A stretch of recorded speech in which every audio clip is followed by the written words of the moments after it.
ጤና ይስጥልን አድማጮቻችን እንደምሰምታችኋል ሰላምታችን ከያላችሁበት ድረሳችሁ ያልን ይህ በየሳምንቱ አርብ ተዘጋጅቶ የሚቀርብላችሁ የሰይፈ ነበልባል የሬዲዮ ፕሮግራም ነው።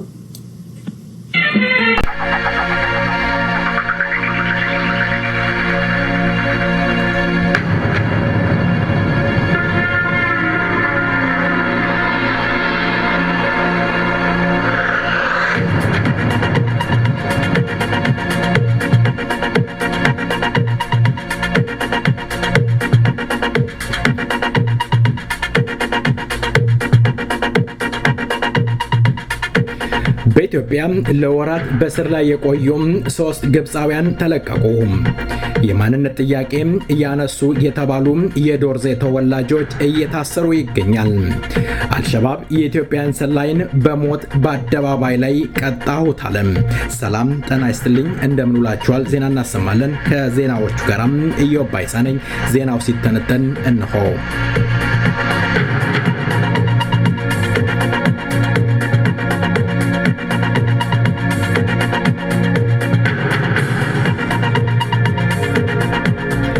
ግብጽ በኢትዮጵያ ለወራት በስር ላይ የቆዩ 3 ዜጎች መለቀቃቸውን ሐሙስ አስታወቀች።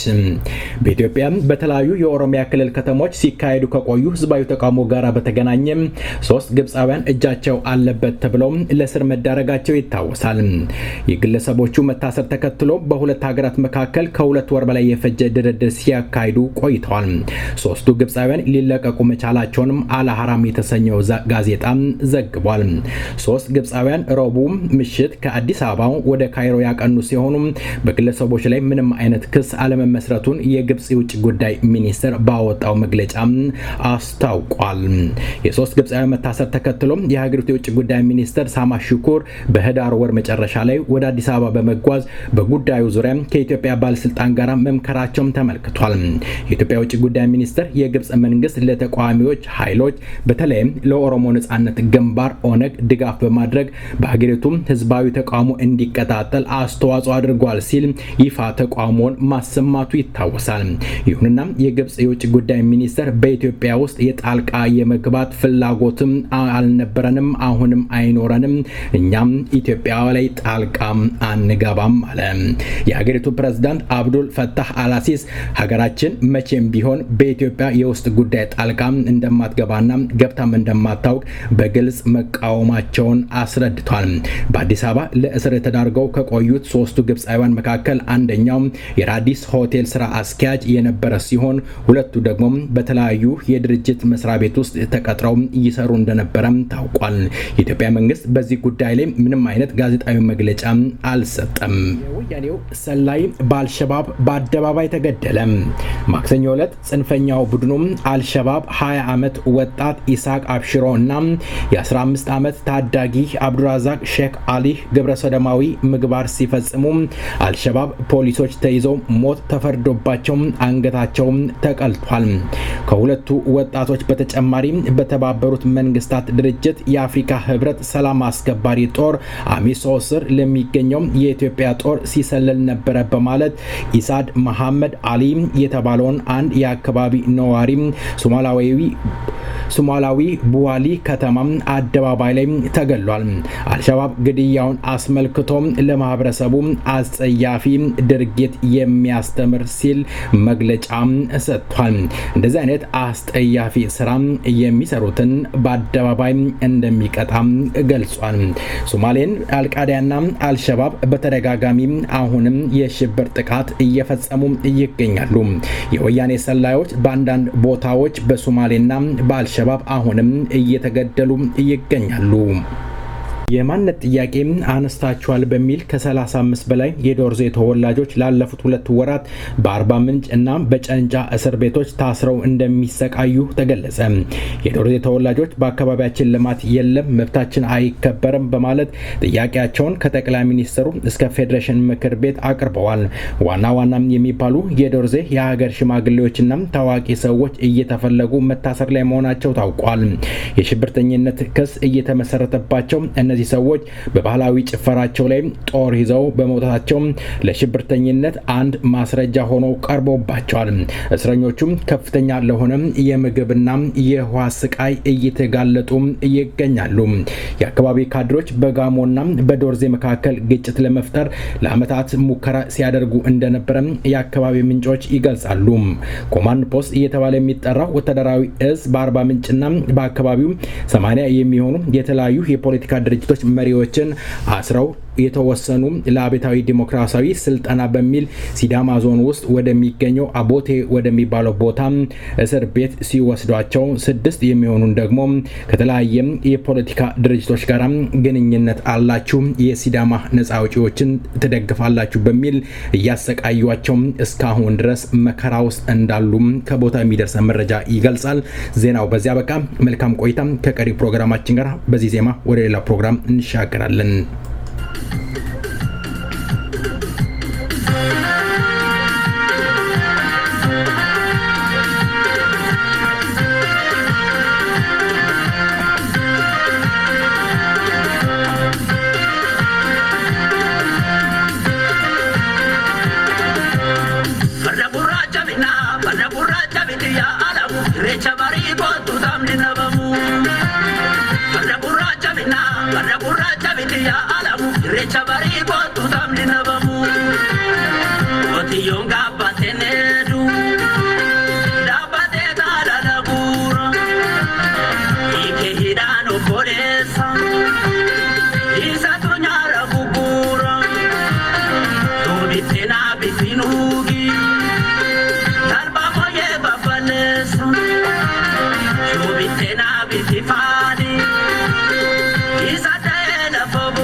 Tena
ድሮም አባቶች የሚናገሩት ነገር ነበረ።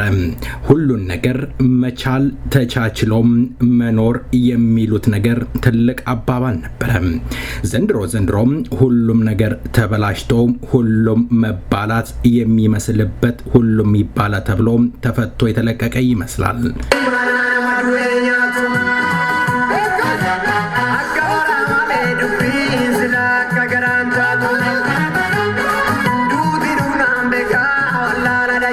መቻል ሁሉን ነገር ከተተው አይደለም የሚባለው። ነገርን ሁሉም በሆዱ ይዞም ሁሉን ነገር የማስቀደም ነገር ቢኖር ኖሮ ዛሬም የኦሮሞ ወጣቶች የኦሮሞ ተወላጆች እርስ በራሳቸው ባይሸራከቱ መልካም ነበረ። አለመታደል ሆነና ሶሻል ሚዲያው እንደ አዲስ እንደ ወያኔዎች ያሰማሯቸው ካድሬዎች ዛሬም ኦሮሞን ለመበተን ቆርጠው የተነሱ ይመስላል።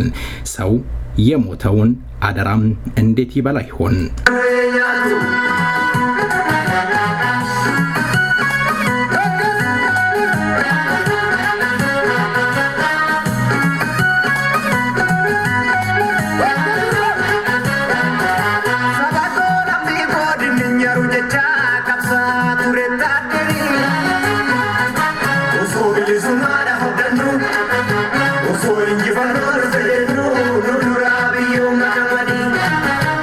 ብዙዎች ነፃነት ናፍቀው ነፃነት ቀረበ እያሉ ህይወታቸውን ገብረዋል። ሳይሰስቱ ደማቸውን አፍሰዋል፣ ህይወታቸውንም አጥተዋል። ሁሉን ነገር የተመቻቸለት ሁሉ ነገር አልጋ ባልጋ የሆነለት ዲያስፖራ ግን የወያኔን አጀንዳ ተሸክሞ ዛሬም መባላቱን አላቆመም። ግን ለምን እስከ መቼ ቀጥል ይሆን? ሰላም ጤና ይስጥልኝ። የተከበራችሁ የሰይፈ ነበልባል ራዲዮ አድማጮች የከበረ ሰላምታዬ ባላችሁበት ይድረስ። ዛሬም ከሀገር ቤት ቄሮ ይዤ ቀርብ ያለሁ። ቄሮን ይዤ እስከምቀርብ ድረስ የተወዳጁን ድምፃዊ የተፈሪን ዜማ አየር ላይ አውላለሁ። መልካም ቆይታም። ሙዚቃው አየር ላይ አለ።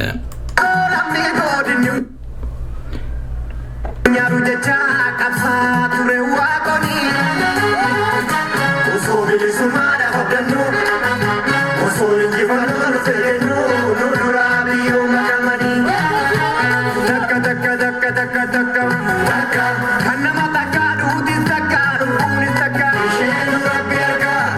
sanuu takkaan shakkine kan du'a sodaatee gubbaatti benam takkan argine kan nama takkaa duutis takkaa lubbuunis takkaa isheen rabbi argaa takkitti sanuu takkaan shakkine kan du'a sodaatee gubbaatti benam takkan argine.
ጊዜ ኖሮን ሙዚቃውን እስከ መጨረሻም ብናስኬደው በወደድን ነበር።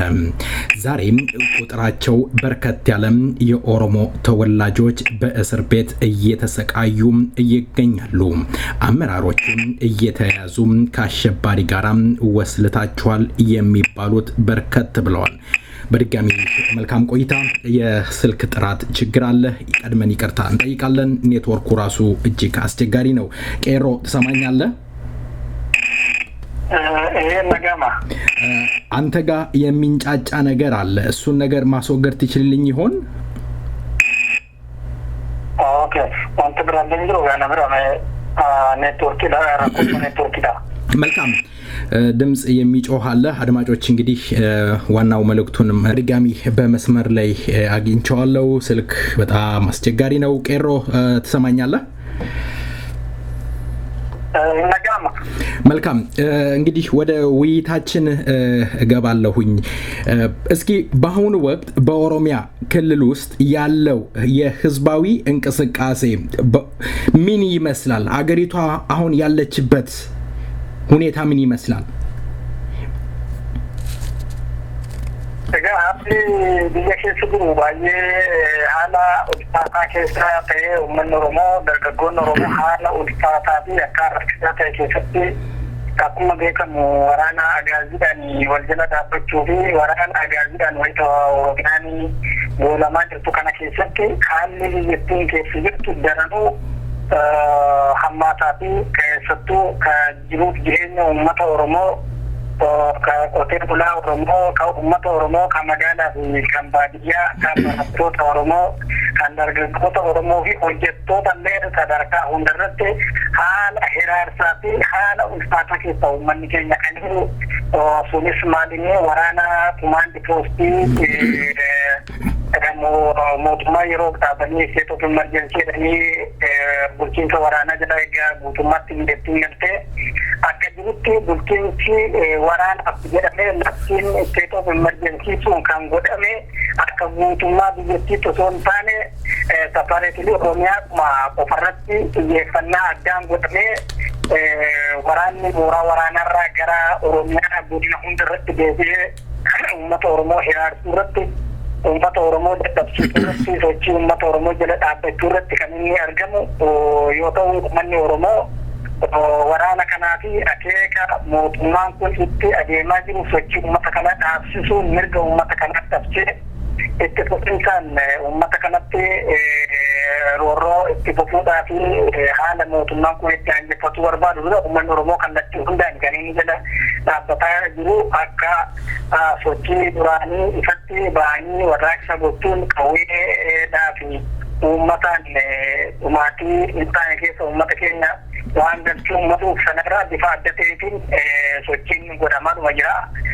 Addatti garuu wanti waraanaan uummanni guyyaadhaa gara guyyaatti yeroo ajjeefamullee jira, yeroodhaa hidhamullee kan qabu sun labsiidhaan duuluun keessaa duuluma waraana sana faana kan dabsame Oromoo kamuu qabamee hidhamuu fi akka leenjii haaromsaa godhatee akka sirna keenya jalatti deebi'ee bulu jechuudhaan uummata keenya bittuu kun መልካም እንደው አሁን እያልክ ያለኸው የህዝቡ በችግር ውስጥ እንዳለ ነው። እናንተ ቄሮዎች በአሁኑ ወቅት ህዝባችሁን መድረስ ትችላችኋል? ከህዝባችሁ ጋር ትገናኛላችሁ? ይሄን ማነሳበት ምክንያት ይሄ የኮማንድ ፖስቱ እጅግ አስቸጋሪ በሆነበት ሁኔታ ላይ ህዝቡን ጨፍልቆ ይዟል የሚባል ነገር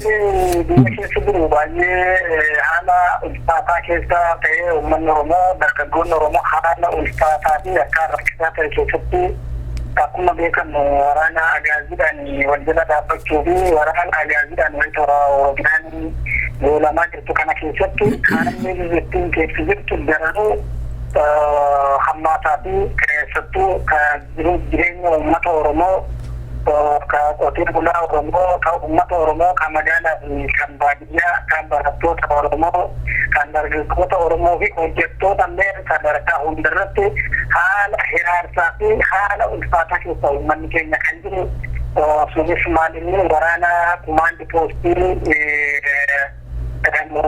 mootummaa yeroo dhaabanii keessatti emerjensii bulchiinsa waraanaa jala egaa guutummaatti biyyattiin galtee akka jirutti bulchiinsi waraanaaf jedhamee labsiin keessatti emerjensii sun kan godhame akka guutummaa biyyattii osoo hin taane safaariitii Oromiyaa qofarratti xiyyeeffannaa addaan godhamee waraanni mooraa waraanarraa gara Oromiyaa godina uummata Oromoo hiraarsuu irratti uummata Oromoo dadhabsiisuu irratti sochii uummata Oromoo jala dhaabbachuu irratti kan inni argamu yoo ta'u uummanni Oromoo waraana kanaa fi akeeka mootummaan kun itti adeemaa jiru sochii uummata kana dhaabsisuun mirga uummata kanaa dhabsee itti fufinsaan uummata kanatti roorroo itti fufuudhaa fi haala mootummaan kun itti hojjechuu barbaadu jira uummanni Oromoo kallattii hundaan kan inni jala dhaabbataa jiru akka sochii duraanii ifatti ba'anii warraaqsa gochuun qawweedhaa fi uummataan maatii intaane keessa uummata keenya waan galchuu uummatuu sanarraa bifa adda ta'eetiin sochiin godhamaa jira.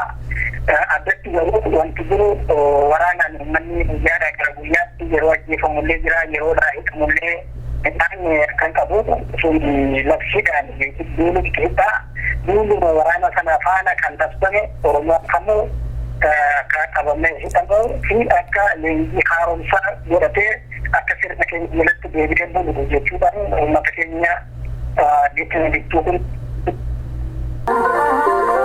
Imperialistiin erga darbee shute Feudalistiin jaraa songeen nu rukute Bofariif zawdii dhibbii firaa Sooshaalistiin butee nyaatee sirni biraa Diimoo diiman kiraa abiyyootii bira Kan orma fayyadu lammii isaa baqate Gaaf tokko deebi'aa abjuusaa fixate Budeen abbaan dhalchee yoo abbaatti bahee Mukan gatiin qabu albaa kecha ta'e bineensa labbarii wallaaleeraa ta'e isa beekaa diduu beekaa of fakkeeche yerootu deebisaa sulta bira geeche nama xurree maqee imallisa dhibee seenaa jajallisaa xurii itti dhibee nama xurree maqee imallisa dhibee seenaa jajallisaa xurii itti dhibee beekan sanyii abbaarraa dhalata dabeerotu dabee sanyii baadagata daween daawwaa dhabdee wanna ormaa baata. አድማጮች ቄሮም ይዤ ቀርብ ያለው በድጋሚ ይቅርታ ጠይቃለሁ። ኔትወርኩ በጣም አስቸጋሪ ነው። ስልኩ እየተጠለፈ የቀደመውን የሚያወራውን እየደገመ ስለተቸገርኩ ደግሜ ደውያለሁ። ቄሮ ታደምጠኛለህ አሁን? ያው ቀደም መጀመሪያ የተናገርከውን ነው እየደጋገመ የሚመልስልኝ የነበረው ስልኩ ችግር አለበት። እስኪ ጥያቄን ላቀርብ። በአሁኑ ወቅት እናንተ ቄሮዎች ኦሮሚያ ውስጥ እንደ ልብ ትንቀሳቀሳላችሁ? እንደ ልብ ማለት ቢያስቸግርም ከህዝቡ ጋር ትገናኛላችሁ? ኦፒዲዮ በሌላ አንጻር ወጣቶቹን እየሰበሰበ እያደራጀም ታድሶ እያደረገ ነው። እንደው ችግር አልገጠማችሁም? ይሄ ነገር እንዴት ሊዘልቅ ይችላል? አልታፈነም በዚህ በኮማንድ ፖስቱ እንቅስቃሴው? haalli jiruudha duulli hidhaa laftiidhuma waraanaan biyya bulchuudhaa fi kan ittiin Oromiyaa shororkeessaa jiranii laftiidhuma kanaan wal qabatee duulli labsame duula hidhaa fi duula hidhaa irratti ilmaan Oromoo itti fakkeessuudhaaf namuma karaarraa namuma mana isaatii namuma nagaa sassaabanii hidhanii leenjii haaromsaa kennineef kan jedhanii irraa odeessanii suni gaaffii uummata Oromootiif deebiin ta'u uummanni Oromoo sana keessatti dararama hedduu keessa ture dararama ulfaataa argaa ture mooraa waraanaatti mooraa manneen hidhaa garaagaraa keessatti galchanii dararama ilma namaatiif hin malle uummata Oromoo irraan gahaa turanii ati uummata mirga isaa si gaafatu tokko akka mootummaa tokkootti hiitee darartee miti kanatti dirqamaanii kanatti fudhachiiftuu inni kun mataansaa roorroo hamaa roorroo ulfaataa roorroon addunyaarra hin jirre jiraachuusaa kan mul'isu kanneen mooraa sana keessatti dararamaa jiran gama tokkoon miidhamuun uummata keenyaa miidhamuun dargaggoota keenyaa miidhamuun jaallan keenyaa hedduu kan nutti dhaga'amu ta'etuma jiru hadhaa guddaa kan uummata keenya barsiise hadhaa guddaa xiyyeeffannaa guddaa kan uummata keenya keessatti horaa jiru waan ta'eef haalli sun itti jiruu fi adeemsa qabsoo fuuldratti tarkaanfachiisaa jiru keessatti gufuu ta'uu hin danda'u gufuus ta'uu hin malu maaliif sun ugguradha uggura qabsoorra kaa'amee jirudha labsichi mataasaa uggura kaa'amee jiru kana humna waliin madaallee fi haala waliin madaalleen uggura kaa'ame waan ta'eef haala kana ammoo haala madaaluu danda'uu fi akkatti deebii argatuu danda'u irratti hojjetamaa waan jiruuf haga gaaffiin uummata Oromoo hundeerraa deebii argatutti mootummaan kuniitu uummanni Oromoo hagaa gargar cabe waan ta'eef walitti deebi'uu hin danda'u bifa kanaanis uummata Oromoo ofitti deebisuuf uummata Oromoo araarsuu jechuun bishaan milkaadhaan bishaan waraabuudha mootummaa abbaa irree kanaatiif malee furmaata siyaasaa furmaata waaraa nagaa tasgabbii biyyattiidhaaf fiduudhaaf uummata tokko hiitee darartee gogaasaa irraa qunciftee dhalasaa jalaa ajjeestee obboleessa isaa ajjeestee waan inni mirga kee si gaafateef uummata bifa kanaan afaan qawweetiin waraana immoo biyya irratti akka guutummaa biyyattiitti akka addunyaan suubattutti ifatti baatee labsitee uummata kana waraanaan hiraarsaa utuu jirtu tasgabbiin fide biyya keessatti jiranii dubbachuun mataan isaayyuu qaaniidha mootummaa miti kun wallaalaa yookiin immoo kan itti yaadee uummatichuma balleessuu fi biyyattii balleessuudhaaf kan hojjetu ta'uu kan mul'isudha malee roga kanaan furmaanni tokko illee hin fayyadamee kan eegu yoodhaa jiraate yoo abbaan irrees kanaan furmaata nan argadha ittis jiraachuu nan danda'a jedhee kan yaadu yoodhaa jiraate qubaatii hin taane kan isa mudatu waan ta'eef sun immoo oolee hin bulu roga kanaanis gaaffiin mirga abbaa biyyummaa hundeerraa kaasaa ture deebis ta'uu hin danda'u kun adeemsi kun daranuu uummata Oromoo gara qabsootti kan jabeessu akka abbaan irree hubachuu danda'utti humna isa madaaluun uummanni Oromoo jala dhaabbachuudhaaf wanti isa daangessu hin jiru garuu haala biyya keessa jiruu fi haala har'a uummanni Oromoo keessa jiru haala ulfaataa waraanaan uummanni keenya hiraarfamaa sadarkaa dargaggootaatti sadarkaa qonnaan bultootaatti sadarkaa uummata magaala jiraatutti sadarkaa uummata baadiyyaa jiraatutti sadarkaa manneen barnootaa dhaabbilee barnoota gadaanoo haga dhaabbilee barnoota olaanootti mooraa waraanaa ta'ee wayita jiru keessattii fi wayita sirni baruuf barsiisu Oromiyaa guutummaa Oromiyaa keessatti guyyaadhaa gara guyyaatti ugguramaa jiru keessatti biyyattii keessatti nagaa waaraa buusaa jirra waraanaan jijjiirama fidaa jirra jedhanii kan odeessan olola hiika hin qabne waan ta'eef nuyi yeroodhaaf adeemsi waraanaa kun sochii keenya danquu malaa gufuu hedduus ta'aa jira dargaggoota keenya hedduu irratti haalli adeemsi duraan itti turee fi haalli amma waraanaan wal jala dhaabbataa adeemuun kun daran haala ulfaataa ta'ullee bu'ii bayii qabsoon gaafatu kamuu ofirratti fudhatuudhaan tarsiimoo haalli yeroo qabsoo bilisummaa Oromoo keessi irratti aanjessuudhaan haalaan itti adeemaa kan jiru ta'uu isin wajjin. መልካም እንግዲህ እስኪ ቄሮ ልጠይቅህ እርግጠኛ ነኝ በውጪ እየተካሄደ ያለውን ፖለቲካ ሳታደምጡት ወይም ሳትከታተሉት አትቀሩም። አሁን እያልከኝ ያለው በአገር ቤት ውስጥ ያለው እንቅስቃሴ እጅግ ጠንካራ እንደሆነ የፈለገው ቢያደርግም ህዝቡ ለወያኔ እንደማይንበረከክ ነው። ወያኔ ደግሞ እጁ ረጅም ነውና ወደ ምዕራባውያን ወደ አሜሪካን እጁን አሻግሮ ኦሮሞ በአሁኑ ሰዓት ተከፋፍሎ ይገኛል። አሁን መጠይቅህ አገር ቤት ውስጥ አንተ ሸዋ ነህ፣ አንተ አርሲ ነህ፣ አንተ ወለጋ ነህ፣ አንተ ሐረር ነህ የሚለው በሽታ እውነት አለ?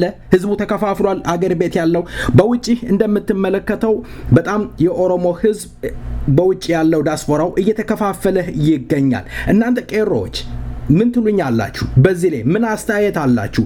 መከፋፈሉ ምናልባት ትግሉን ይጎዳዋል? እናንተስ የምትሉት ነገር አለ? inni kuni haala fokkataa haala seenaa keessatti ta'ee hin beeknetu wayita ilmaan Oromoo biyyoota hambaa garaagaraa keessa jiran gidduutti haalli adeemaa jiru haalaan fokkataa haala gurra namaaf illee hin tolletu adeemaa jira. Haalonni sun irra guddeessisaa waan shira harka diinaa of keessaa qabanii fi duuluma ummata keenyaa fi qabsoo kana irratti labsame waan ta'eef haalota sanaaf haalaan gajjabeessinee kan balaaleffannu yoo ta'e garuu inni guddaan biyya keessatti haalli akkasii hin jiru bu'uura qabsoo kanaa hundeerraa eegallee wayita sochii kana fincila diddaa gabrummaa irraa adeemaa gara fincila xumura gabrummaatti kan gaggeessaa turre keessatti guyyaa gaaf tokko ilmaan Oromoo sadarkaa fedhe irratti Oromiyaa keessatti maqaa godinaatiinis wal waamanii beekanii maqaa gandaatiinis wal waamanii beekanii uummanni keenya yeroo godina tokkorraa iyyuu godinni kaan iyya dhaga'ee walii birmachuudhaan diina afaan qawwee fuuldura dhaabbatee mirga isaa kabachiifachuudhaaf uummata falmataa ture, uummata ammallee falmataa jirudha. Gama kaaniin wanti garuu nama boonsu namoonni warri duuba biyya ambaa jiru durumaanuu qabsoo kana hin qindeessanii qabsoo kanaaf ajandaa qabsoo kanaatu isaan harka jiramiti itti waamamanii waamicha warri dhaga'ee itti dirmate karaadhaa kan itti jallate jira. Haaluma sana hundeerraa hubatee waamicha sanaaf dirmannaa kan godhe jira. Haalli dirmannaa sanaa bifa garaagaraan kan dhaga'ee karaadhumarraa itti jallate jira. Kan hundeedhumarraa dhimmicha hubatee dirmannaa sirna qabeessa dirmannaa lammummaa kan godhe haga ammaatti hundeedhaan sochii kana duukaa dhaabbataa kan jiru jira. Kan karaadhaa itti jallate karaadhuma ga'ee gaafa qabsoon hadhooftu ilaalee keessaa kan jallatee olola biraa kan oofaa jiru jira. Haalonni sun hubannaa dhabuu fi beekumsa dhabuu irraa kan maddu kan normaayyuu qabsoo dhaga'ee yookaan waan namni godhee malee qabsoon maal akka ta'e kan hiika isaa hin beeknetu hiika garaagaraa kennee fi akkuma namni keenya Oromoon yeroo mammaaku laga marqaa jennaan ijoolleen jookkitoo guurtee yaatee jedhan akkuma kana ta'ee ilmaan Oromoo hubannaa fi bilchina dhabuu irraa kanneen biyyoota garaagaraa keessa jiran akkuma fedhan akka carraa ta'ee carraa sooshaal miidiyaa kanatti fayyadamuudhaan olola diiggaa, olola tokkummaa uummataa miidhu, olola aamilee uummataatti bu'u, olola aamilee qabsaa'ota biyya keessaatti bu'uu danda'u, olola aamilee qabsoo Oromoo fi uummata Oromoo waliigalaatti bu'uu danda'u kanneen oofan isaan kun irratti qorannoon godhamaa jira. Irraas akka gochaa lafarratti argisiisaa jiraniinis ergamni isaanii eenyurraa ergama akkasii kana butatee namni Oromoo gidduutti somnii siyaasaa facaasaa jiru kun eenyurraa fudhateetu kan jedhu kana waa hedduu xiinxallee ilaalaa jira. Sanas ta'u kam akeeka lafaa kaanee waan qabnu nuyi haalonni sun nu dhaabulee danda'anii tarii uummata keenya sadarkaa hubannaatiin namoonni waan wal darbuuf namoota hubannaa hin qabnee fi kanneen bilchina gadi fageessee dhimma qabsoo bilisummaa Oromoo akeeka deemuuf hin beekneef gaaffii ta'uu mala garuu akeeka qabannee manaa baane kaayyoo itti adeemnu akkamitti qabsoon bilisummaa Oromoo galii isaa gahuu akka danda'uu fi tarsiimoo warraaqsichaa kan harkatti qabannee adeemnu waa tokkollee nutti fakkaatu garuu sanas ta'ee ilmaan Oromoo ta'anii afaan Oromoo waan beekaniif qofa social media fayyadamanii uummata kana gidduutti kanneen summii siyaasaa facaasaa jiran itti gaafatama seeraati itti gaafatama seenaa jalaallee bahuu danda'ani. Nama gurguddaadha nama ofiin jedhamurraa kaasee haga ijoollee wallaalaa makumaaf waan social media kana fayyadamuu danda'an qofaaf qabsoo Oromoo irratti ololli adeemaa jiru itti gaafatama kana jala nama galcha. Ituma OPDO itti gaafatama jala kanneen galan biyyoota ambaa keessa kanneen jiranillee lakkoofsa hin qaban. Ergama OPDO fudhatanii kanneen biyyoota garaa garaa keessa dhaabbatanii summii siyaasaa kana uummata gidduutti kan tokkummaa uummata keenya laamsheessuu danda'u kanneen facaasan itti gaafatama jalaa bahuu hin danda'ani yoomillee. Kanaaf haalli kun mootummaa wayyaaniitiif homaa bu'aa buusuu hin danda'u. Warreen olola akkasii qabatanii haalli kun beekumsa isaanitti fakkaatee kanneen kaan immoo utuu beekaniis warri dabaa fi shira akkasii kana harkatti baatanii adeeman yeroodhaan lafa kaanii uummata kana ifatti ba'anii akka dhiifama gaafatan gadi jabeessuudhaan gaafanna. Akka abbaan irree wayyaanee yoomuu taanaan eessallee gahuu hin danda'u irratti hojjetame. Mootummaan kun siyaasa inni qabatee adeemuu fi tarsiimoo siyaasaa poolisii inni hordofu kamuu irratti hojjetame. Mootummaan kun mootummaa diigame, mootummaa kufe, mootummaa kufaa.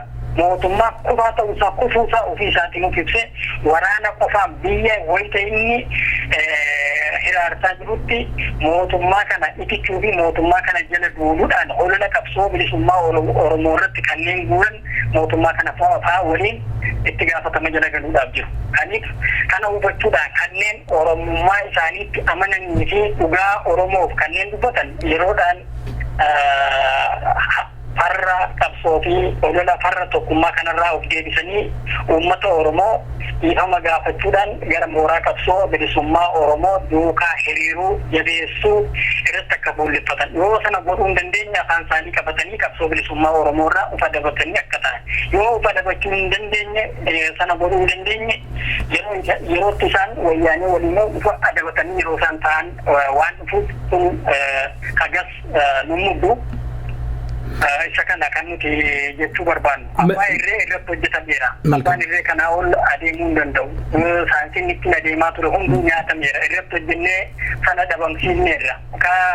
Abbaan irree waggaa 25 guutuu gama dinagdee, gama siyaasaa, gama hawaasummaan dirqamaan uummata hiraarsaa kan turee fi uummataan mootummaa uummataan jiraatudha jedhee mootummaa of labsaa ture. Mootummaa parsantii 99.6 uummataan filatame mootummaa ofiin jedhe waggaa garaagarummaa waggaa 2-3 biitaallee gidduutti taphaan ala goonee jira. Tapha keessaa bahee jira. Mootummaan kun mootummaa kufe, mootummaa uummataan kufe, mootummaa warraaqsa keenyaan kufe waan ta'eef injifannoo olaanaa gonfannee jira. Wareegamni qaaliin haa jiraatu, hidhaa fi hiraarsi guddaan haa jiraatu iyyuu malee mootummaa kanarratti olaantummaa siyaasaa sadarkaa oliitti uummata Oromootiif kabachiisnee jira. Kana waan ta'eef haamileen keenya guutuu qabsoo bilisummaa Oromoo ammallee daran finiinsuu fi uummata Oromoo akka danda'amutti uummata Oromoo humneessuudhaaf ammallee haamileen keenya guutuudha. Waan barbaanne hojjennee mirga uummata keenyaa fi bilisummaa uummata keenyaa akka gonfachiifnu abdii guddaa ofirratti waan qabnuuf gama kanaan nuti haamilee fi ejjennoo fi kutannoo guddaadhaan kan hojjechaa jiru. መልካም እንግዲህ እንደሚታወቀው ህወሓት በሶሻል ሚዲያ ላይ የሚሰሩትን በተለይ የአንቲ ወያኔ የሆኑ የኦሮሞ ሚዲያዎችን እንዲሁም በውጭ ያለውን የኦሮሞ ዳስፖራ የቄሮን ለመበታተን $2 ሚሊዮን መድቦ ስራ እየሰራ ይገኛል። በተለያየ ስብሰባ የኦሮሞ ወጣቶችን የኦሮሞ አንጋፋ ፖለቲከኞችን በመያዝ አቅጣጫ ለማስቀየር እየተሞከረ ይገኛል። የተለያየ ስብሰባዎች እየተካሄዱ ይገኛሉ። እንግዲህ የኦሮሞ ህዝብ ይሄንን መመርመር አለበት። የራሱን ትግል ልጆቹ የሞቱበትን ትግል አሳልፎ ለጠላት መስጠት የለበትም እላለሁ። ቄሮ እንግዲህ ባለፈው የተለያየ ሶሻል ሚዲያ ላይ ከናንተ ጋራም በነበረኝ ቆይታ ጉያ ሆቦ የሚለውን በአገር ቤት እየተከበረ እንደነበረ ነግራችሁኛል። እስኪ ለአድማጭ ግለጹልኝ። እስኪ ምንድነው እየተከበረ ጋዳ ሀላ አጃይቡን ጉያን ሆቦ ኡመተ ኦሮሞ ብረት ሰበ ኦሮሞ ummata cunqurfamaa mirga isaa falmataa jiruu fi mooraa qabsoo bilisummaa Oromoo fi mooraa waraana bilisummaa Oromoo keessatti bara baraan bifa adda ta'een kan kabajamu ayyaanota jiran keessaa guyyaan hoboo ummata Oromoo sadarkaa hundaa biratti guyyaa beekamaadha. Jiraachuu dhabuu ummata Oromoo fi qabsoon bilisummaa Oromoo sadarkaa irra jiru ammallee daran kan nuti haamilee guutuudhaan hojjetaa jirru keessaa tokko abdii fi gaachanni keenya waraana bilisummaa Oromooti.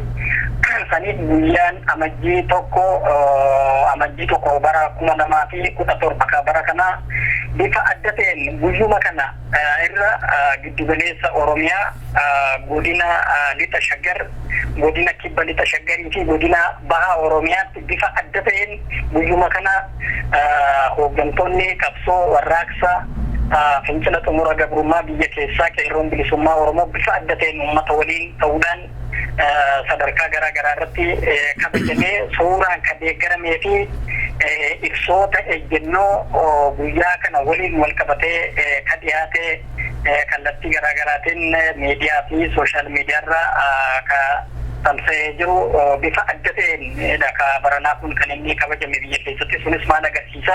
Uummanni Oromoo ideoloojikaalii sagantaa siyaasaa uummanni keenya lafarraa qabu ka adda bilisummaa Oromoo wajjin walitti hidhatee uummata Oromoo fi adda bilisummaa Oromoo walirraa gargar baasuu hin dandeessu. Gama qabsoo bilisummaa Oromootii yoo adeemne adda bilisummaa Oromoo fi uummata Oromoo walirraa baasuun hin danda'amu. Kaniif akeeka sana hordofuudhaan uummanni keenya maal gaafataa? Adda bilisummaa Oromoo maal gaafataa? Mirgi hiree murteeffannaa uummata Oromoo kabajamee mirgi dhala namummaa fi mirgi dimokiraasii uummata Oromootiif kabajamee uummanni Oromoo biyya abbaa isaa irratti mirgi abbaa biyyummaa isaa haa tifkamuu fi bilisummaa fi walabummaa isaatti uummanni Oromoo akka jiraatuuf qabsaa'u. Qeerroon bilisummaa Oromoo fi dargaggoon Oromoo fi uummanni Oromoo biyya keessaa ka gaafataa jiru mirga abbaa biyyummaa, mirga hiree murteeffannaa ofii, mirga bilisummaa, mirga walabummaa biyyaa fi mirga bilisummaa saba akka nuuf kabajamu akka uummanni keenya qeerroo bilisummaa Oromoo akka qeerroo bilisummaa Oromootti sochiin kun bifa qindaa'ee fi bifa ijaarameen uummata wal qabatee kan inni adeemaa ture. Haala kanaan waa wal simatu guyyaan hoboo kabaranaa addatti Oromiyaa keessatti uummata keenya bal'aa magaalota Oromiyaa bal'aa keessatti ammallee itti fufinsaan kan inni maaliif biyyattiin waraanaan Oromiyaan guutummaan Oromiyaa waraanaan qabamee wayita jiru kana keessatti akka mijateefitti jaallan itti fufinsaan kabajaa jiranii fi sanarratti kutannoo fi ejjennoo qabsoo bilisummaa Oromoo galiin ga'uudhaaf lafa kaawwataa adeemaa jiru hin qabna. Sanarratti uummata keenya wal taanee qabsaa'ota bilisummaa Oromoo ka biyya keessa jiran namoota dhuunfaarraa haga jaarmiyaadhaan of ijaaranii kanneen maadheen adda bilisummaa Oromoo sadarkaa garaa garaatti ijaaramanii jiraniin bifa adda ta'eetiin kabajamaa jiru. Haala abdachiisaadha haalli jiru. Addatti immoo egaa guyyaan kun amajjiin tokko kabajamee darbee haalli itti guyyaan hoboo mooraa waraana bilisummaa Oromoo keessatti bifa adda ta'ee fi dammaqinsa qabuun kabajamee jiru uummata keenyaaf haamilee guddaa fi uummata keenyatti abdii guddaa qabushee jiru ta'uu isin hubachiisa. መልካም ቄሮ በመጨረሻ ልታስተላልፍ የምትፈልገው መልእክት ካለ እድሉ ልስጥህና እንሰነባበታለን። አቶጋ ነው አኬካ ቀምና ካዮ ቀምና ኡጋ ቀምና ኡመኒ አኬካ ቀቡ ኡመኒ ካዮ ቀቡ ኡመኒ ሰገንታ ሲያሳፊ ቀብሶ ኢሳ ቢፋ ጃረሜፊ ቢፋ ቀንዳይን ኡመኒ ወሊ ጃሬ ወሊ ሄሪሬ ኡመኒ ቀብሳው ዮሙ ታናን እንጂፈታ ኦሌ ሀቡሉ uummanni akkasii milkaa'ina isaa inuma milkoomna inuma injifannaa uummanni Oromoo jabaatee micina dhaabbatee sagantaa siyaasaa fi tarsiimoo warraaqsaa yeroodhaa gara yerootti qindeeffan uummata keenya humneessuudhaa fi uummata keenya jabeessuudhaaf roga hundaanuu waan qabsoon bilisummaa Oromoo keessisu yeroodhaa gara yerootti ka qindeeffannuuf ka uummata keenyaaf qindeessinu uummanni keenya irraa qooda fudhatuu qaba. Uummanni keenya akkuma asii fuuldura tureen olitti cichoomina fi kutannoo guddaadhaan nu cina dhaabbatee nu waliin hiriiree mirga isaatiif falmate galii keenya eegganna abbaan irree kufteetti abbaan irree kufte kun sirni abbaa irree waggaa 25 ol roga hundaan ijaaraa ture diigamee afaan qawwee qofaan bulchiinsa waraanaa walitti biyyattiin bulaa jirtu kana keessatti qofaatiin abbaa irree sadarkaa isa dhumaarra wayita jiru kana irratti uummanni Oromoo jabaatuu qaba. Dargaggoonni Oromoo jabaatuudha qabani, beektonni Oromoo jabaatuudha qabani. Isa kana kan nuti dhaammannu addatti garuu kanneen uummanni Oromoo kanneen biyyoota hambaa garaagaraa keessa kanneen jiran nu hubatuu qabanii sagantaa qabsoo kanaaf akeeka qabsoo kanaaf tarsiimoo qabsoo kanaaf qabnu ija qalbiitiin gatta'anii ilaaluu qaban. Kanarraa anatu kana godhee bu'aa qabsoo irraa wal saamuu fi bu'aa qabsoo shallagachuutti fiiguu osoo hin taane yeroon kun yeroo qabsoo hadhaadhaaf of wareeganii fi of kaadhiman waan ta'eef namni kamuu ka uummata Oromootiif dhukkubsatu namni kamuu ka uummata Oromootiif aarii garaadhaa qabu yoo ta'e qabsoo daran hadhaadhaaf of kaadhimuu qaba. Daran aarsaa kaffaluudhaaf of kaadhimuu qaba. Bu'aa argamte wal saamuudhaaf of kaadhimuun isarra jiraatu. Qabsoon kun abbaa qaba. Qabsoon kun kan uummata kanaati. Qabsoon kun kan jaarmiyaa uummata kana qindeessee uummata kana hundee irraa sochoosee uummata kana waliin falmachiisaa jiruuti. Kanaaf kanneen duuba dhaabbatanii bu'aa qabsoo kanaa irratti wal aansoo wal qabuudhaaf akeekanii fi abbanan yeroodhaan irraa of dhaabanii dhuguma uummata Oromoof aantummaa fi jaalala qaban argisiisuudha yoo ta'ee fi dhuguma karaan qabsoo fi akkaataan qabsoo galee fi yoo ta'e qabsoo hadhaawaa aarsaa hadhaawaa kaffaluudhaaf daran of kaadhimuun akka isaanirra jiraatu gadi jabeessee dhaamuun barbaada. Gama kaaniin tokkummaan uummata keenyaa biyyoota hambaa garaagaraa keessatti sababa olola garaagaraatiin wal bubuusuun kan mul'atu kun yeroodhaan atattamaan dhaabbatuu qaba. Isa kana waamicha ammas akka qeerroo bilisummaa Oromootti itti gaafatamtoota hawaasa Oromoo biyyoota garaagaraa keessa jiran, itti gaafatamtoota abbootii amantaa, itti gaafatamtoota siyaasaa, itti gaafatamtoota gurmuulee garaagaraatiif waamicha lammummaa irra deebii hin qabne gadi jabeessinee dabarsinu olollee akkasii atattamaan bakka jirutti dhaabbatuu qaba. Uummanni Oromoo kamuu hafuura tokkoon sagalee tokkoon qabsoo bilisummaa Oromoo duukaa hiriiruu qaba. Waan danda'u waan godhuu danda'u waan qabuun qabsoo kana duukaa hiriiree mootummaa abbaa irree kanatti xumura gochuu fi warraaqsa biyya keessaa uummanni keenya irratti aarsaa hamaa kaffalaa jiru kana cina dhaabbatuun uummata keenya hidhamee hidhaa keessa jiru kanneen mooraa waraanaa keessatti dararamaa jiran kanneen bakka isaan buufaman illee hin beekamneef ammallee itti fufinsaan biyyoota garaagaraa keessatti uummanni keenya iyyachuu qaba. Sagalee uummata biyya keessaa ta'uudhaan alatti olola biraa oofuun atattamaan akka dhaabbatu waamicha keenya irra deebi'uudhaan dabarsuu feena. ቄሮ ስለነበረን ቆይታ በሰይፈ ነበልባል ራዲዮ ዝግጅት ክፍልና እንዲሁም በአድማጮች ስም ከልብ አመሰግናለሁ። በሌላ ጊዜ ደግመን የደረሳችሁበትና ያላችሁበትን ለወገኖቻችሁ እናደርሳለን። ለዛሬው ከልብ አመሰግናለሁ። እግዚአብሔር ይስጥልኝ። አመሰግናለሁ። ተወዳጁ ድምጻዊ አየር ላይ ይሆናል። መልካም wanna orma bakku karanar ka bada dura dumni ratu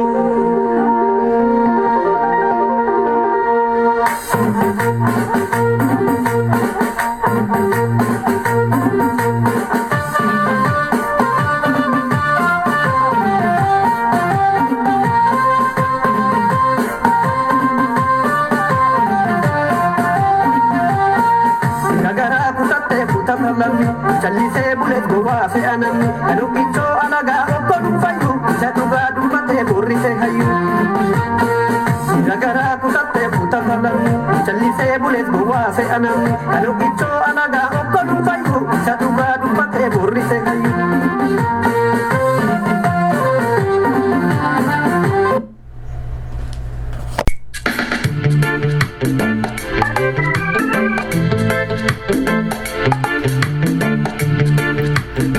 ቴክኒሻኔም ከፊት ለፊቴ ቁጭ ብሎ የስንብት ሰዓት ደርሷል ተሰናበት እያለኝ ነው። እስካሁን ድረስ ስናስተናግዳችሁ እየነበር ነው እኔ ኢዮብ ባይሳ ፕሮግራም በመምራት በሪያለሙ ቴክኒሻናችን አስፋው ገመቹ አብረናችሁ ነበርን። እስከ ሳምንት መልካም ሳምንት ቸር ወሬ ያሰማን። የጀመርነው ዜማም እናንተ ጋር ይደርሳል። ከፍጻሜም እናበቃለን። እስከ ሳምንት ደህና ሁኑ።